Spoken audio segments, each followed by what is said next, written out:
She's a child that her parents were addicts and they weren't present, so she was in our home a lot. So it was people that he was close to. It was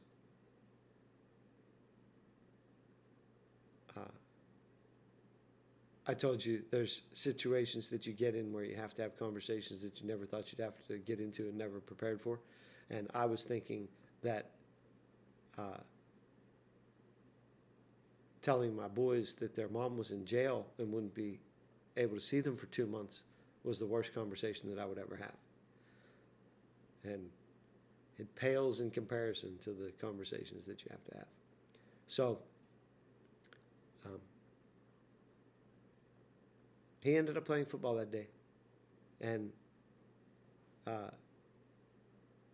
in hindsight, the coach said he probably should have told him not to, but he had statistically the best football game that he's had in his entire football career that morning.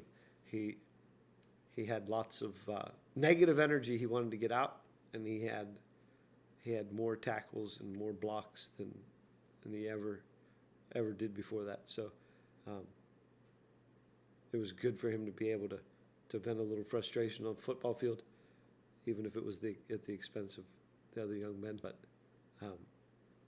it was a long night. It happened in another state, so we didn't even know when they were going to release the bodies back to us. So we couldn't plan anything for funerals.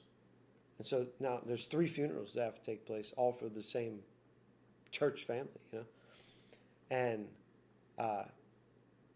so late Wednesday night, they actually released the bodies.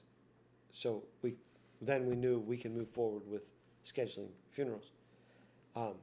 It happened on September the 9th, 2016. It was a Friday evening. And the following Saturday is when all of the funerals were. And I think I was the only person that did. But I attended all 3 funerals because I let the families with the young people make all of their arrangements, and then we made arrangements so it wouldn't conflict with any of them.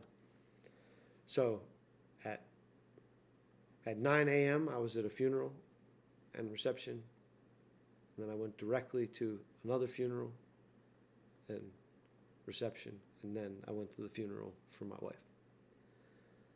And it was just as long of a day as the the day that it happened. Emotionally draining, but my kids grew up with these girls. They attended our church. They were our church family. Their families were, our families. We love them very much, and there was no way that I was not going to go to the funerals of these young girls. I just didn't think that it was the right thing to do to not go.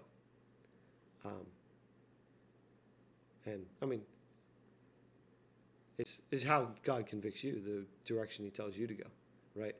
Because in some way too, you feel responsible. It was my vehicle. But the reason I felt responsible was because I had no peace to let her go.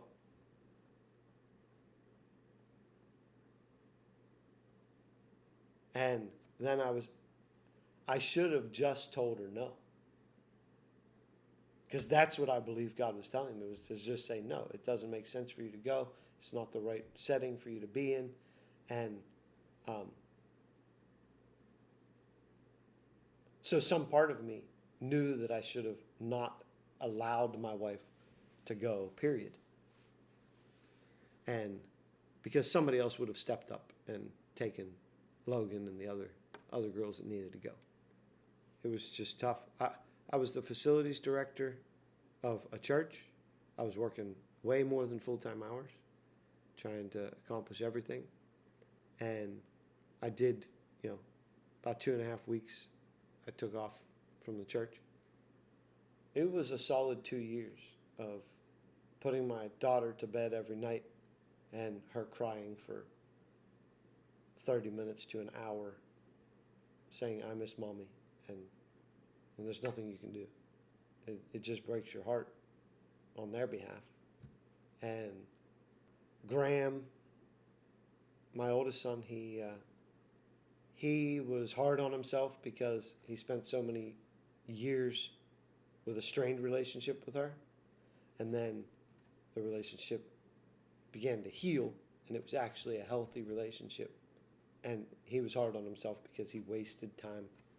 There was a point where Logan, I mean, when you survive something like that, then you start asking different questions, you know, in your own mind. And there was a point where Logan came up to me one day and he asked me, he said, Dad, what would you have done if I died too? And I said, well, I said, I would be even more devastated than I already am. I said, and I love you very much, but today would still happen, and I still have 2 other children. In that, I wasn't telling him that life goes on. I was telling him that there's still, just because people leave the earth doesn't mean that we stop living. And that's what I told him. I said, look, I said, I owe it to my children. If they just lost a parent, I said, I can't live like I died too. I still have to function as a parent, as a loving parent.